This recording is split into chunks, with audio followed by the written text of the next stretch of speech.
हर हर महादेव, जय हो शिव शंकर। साथियों, जय श्री राम। भाई और बहनों, स्वागत है आप सभी का शिवा न्यूज़ में। दोस्तों, आज की इस खास वीडियो के अंदर हम बात करने वाले कर्नाटक लोकसभा चुनाव की कि अगर आज की परिस्थिति के अंदर कर्नाटक के अंदर लोकसभा चुनाव हो जाए तो किस पार्टी या गठबंधन के खाते में कर्नाटक के 28 लोकसभा सीटों में से कितनी लोकसभा सीटें इस बार 2024 के चुनाव में जा सकती है। दोस्तों, कर्नाटक के अंदर मुख्य रूप से लड़ाई कांग्रेस, जो कि इंडिया गठबंधन का नेतृत्व कर रही है, उनके बीच में। कांग्रेस कर्नाटक में अकेले लड़ाई लड़ रही है, अकेले अपने दम पे। वहीं दूसरी ओर भारतीय जनता पार्टी ने गठबंधन का सहारा लिया है जनता दल सेकुलर यानी कि देवेगौड़ा की पार्टी के साथ। तो एक तरफ कांग्रेस है इंडिया गठबंधन के साथ, वहीं दूसरी तरफ एनडीए है जिसके अंदर बीजेपी और जेडीएस शामिल हैं। मुख्य रूप से लड़ाई इन दोनों ही बड़े गठबंधन के बीच में जो है होने वाली है। पिछली बार के लोकसभा चुनाव में जेडीएस ने कांग्रेस के साथ मिलकर जो है आम चुनाव लड़ा था। इस बार मगर जेडीएस बीजेपी के साथ है। तो देखते हैं क्या एनडीए गठबंधन कांग्रेस से अकेले टक्कर ले पाएगा या फिर कांग्रेस इस बार जो है कर्नाटक के अंदर अच्छी परफॉर्मेंस करने वाली है। इन सब बातों के बारे में विस्तार से जानेंगे, तो जल्दी से शुरू करते हैं अपनी इस खास वीडियो को।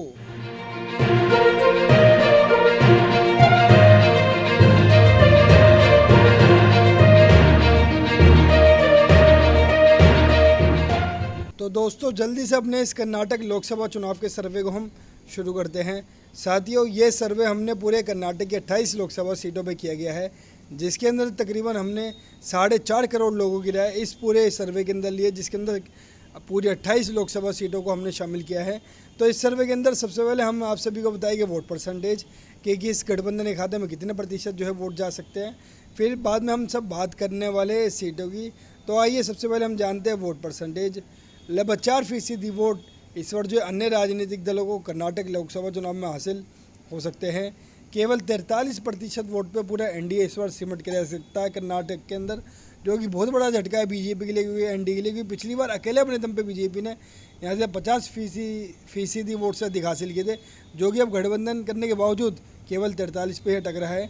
और सबसे ज़्यादा 53% वोट जो इंडिया गठबंधन यानी कांग्रेस अकेले अपने दम पे कर्नाटक लोकसभा चुनाव में हासिल कर सकते हैं। यानी कि साफ तौर पे दिखाई दे रहा है कि अगर आज की परिस्थिति के अंदर कर्नाटक के अंदर लोकसभा चुनाव हो जाए तो वोट परसेंटेज के मामले में कांग्रेस पार्टी अकेले अपने दम पर एनडीए को हरा सकती है। लगभग 10% वोटों की जबरदस्त बढ़त कांग्रेस ने एनडीए के ऊपर बना के रख रखी है।